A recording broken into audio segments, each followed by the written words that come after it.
क्या उत्तर प्रदेश के अंदर होता था 2017 के पहले?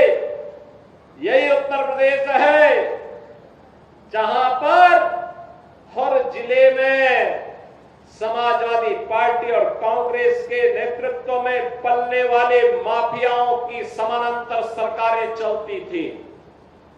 यह अंबेडकर नगर में भी चलती थी। याद करिए,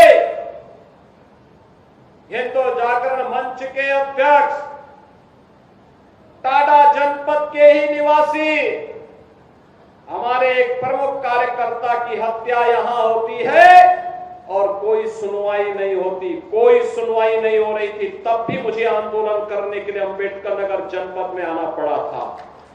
तब भी हम लोगों ने आंदोलन किया था उस माफिया के खिलाफ और समाजवादी पार्टी की सरकार की अराजकता के खिलाफ।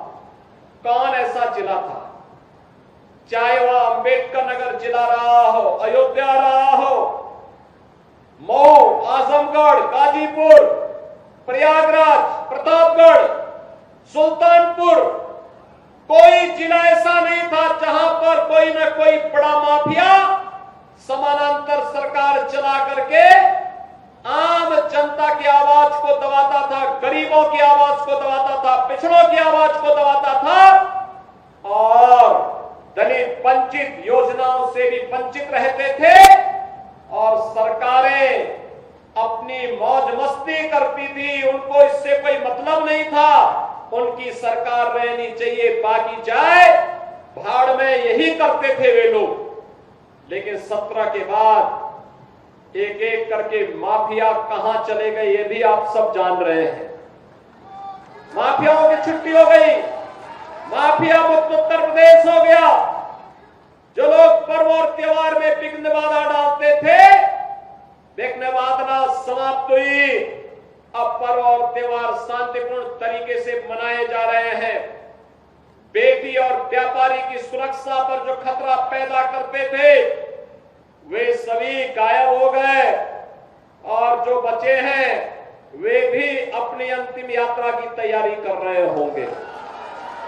बहनों और भाइयों, मैं तो केवल आपसे कहने के लिए आया हूं, मैं केवल आपसे कहने के लिए आया हूं कि रात जलती हुई बेटी के साथ किस प्रकार का व्यवहार होता था और किस प्रकार के वक्तव्य आते थे उस समय के मंत्रियों के, किस प्रकार के बेशर्मी पूर्ण वक्तव्य देते थे समाजवादी पार्टी के नेता। बहनों और भाइयों, ये किसी से छुपा हुआ नहीं है और इसीलिए मैं आज आपसे कहने के लिए आया हूं, एक बेटी तो सबकी बेटी होती है। उस बेटी का सम्मान और उसकी रक्षा पूरे समाज का दायित्व बनता है। लेकिन ये समाजवादी पार्टी इसका महत्व कहां समझ पाएगी। यहां तो गुंडों की भरपूर फौज खड़ी थी, उनको लेकर के लोग चलते थे, उनको अपना शागिर्द मानते थे। जो जितना बड़ा गुंडा और माफिया होता था समाजवादी पार्टी में उतना बड़ा ओहदा उसको दे दिया जाता था और समाजवादी पार्टी के लोग इसी में गौरव से बोलते थे कि देखिए ये गुंडा हमारा इस जिले को संभालेगा। उनको नहीं पता था कि जनता अगड़ाई लेगी, एक गुंडे और माफिया एक एक करके यमलोक की यात्रा के लिए प्रस्थान कर जाएंगे और जनता जनार्दन के साथ अन्याय का हिसाब चुकता होगा। याद करिए, 17 के पहले पुलिस पहले भागती थी, पीछे पीछे गुंडे दौड़ाते थे। आज 17 के बाद उल्टा हो गया है, अब गुंडा और माफिया भाग रहा है, पुलिस उसको दौड़ा रही है और अगर उसने कहीं कोई दुस्साहस किया तो फिर वहीं पे राम नाम सत्य है यह भी तय हो जाता है। बहनों और भाइयों, सरकार चलाने के लिए जज्बा चाहिए, सरकार चलाने के लिए दिल भी चाहिए और दिमाग भी चाहिए। सत्ता वरासत में मिल सकती है, बुद्धि वरासत में नहीं मिलती है। दिमाग भी वरासत में नहीं मिलता है। ये जो लोग सत्ता को अपनी पपौती मानते थे वे लोग आज समझने लग गए हैं अब उत्तर प्रदेश में कभी उनको वापस नहीं आना है, इसलिए षड्यंत्र करने का प्रयास कर रहे हैं, अराजकता पैदा करने का प्रयास कर रहे हैं। उनका विकास से कोई लेना देना नहीं, उनका रोजगार से कोई लेना देना नहीं, उनका अन्नदाता किसानों से कोई लेना देना नहीं। बेटी की सुरक्षा हो, इससे उनका दूर दूर का कोई रिश्ता नहीं। उनको व्यापारी का सम्मान हो, इससे भी कोई दूर दूर तक रिश्ता नहीं। और तो आप देखते होंगे जब उनके किसी एक माफिया शागिर्द को, किसी डकैत को जो पुलिस मुठभेड़ में मारा जाता है, जब मारा जाता है तो इनकी दुखती हुई नस पर जैसे पुलिस ने उंगली रख दी हो, तब ये चिल्लाने लगते हैं। आप मुझे बताओ, जो डकैत पुलिस मुठभेड़ में मारा गया, अगर वह डकैत जैसे हथियारों का प्रदर्शन करते हुए डकैती डाल रहा है, वहां ग्राहक भी बैठे हैं, ग्राहकों को खड़ा करके एक तरफ करके अगर गोली मार देता तो क्या उनकी जान को ये समाजवादी पार्टी वापस कर पाती क्या? और वो किसी भी जाति के हो सकते थे। ग्राहक वो यादव भी हो सकता था, दलित भी हो सकता था, किसी भी जाति का हो सकता था, क्योंकि किसी को बेटी की शादी करनी होती है, किसी को कोई विदाई में कोई जेवर देना होता है। जेवर की परंपरा हमारे इतिहास का एक महत्वपूर्ण कार्य का हिस्सा है, मांगलिक और एक शुभ कर्म का हिस्सा माना जाता है। और अगर जेवर खरीदने के लिए किसी शराब और किसी सुनार के घर में, व्यवसायिक प्रतिष्ठान में कोई ग्राहक गया है और उस ग्राहक के साथ लूट हो, उस व्यापारी के साथ सरेआम लूट हो, डकैती डाल करके करोड़ों रुपए की डकैती डाल दी जाए, अगर डकैत हत्या करके भाग गया और पुलिस के पास सुराग नहीं मिलती तो यही लोग बोलते, देखिए साहब अराजकता है।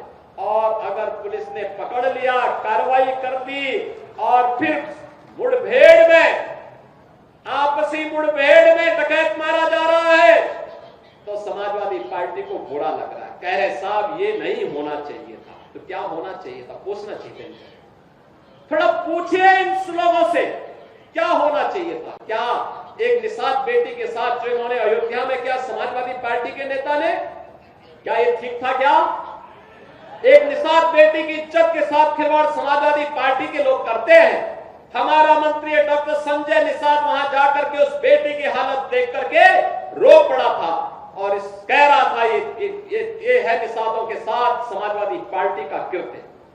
लेकिन ये बेशरम लोग हैं, तब भी उस अपराधी के खिलाफ कार्रवाई हो, इसके लिए समाजवादी पार्टी तैयार नहीं थी। उनके लोग तब भी बचाव कर रहे थे, कह रहे थे कि नहीं ये तो निर्दोष है।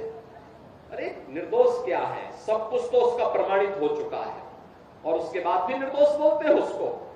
कन्नौज में जो किया इनके नेताओं ने एक नाबालिग बेटी के साथ, और उसके बाद भी उसका बचाव कर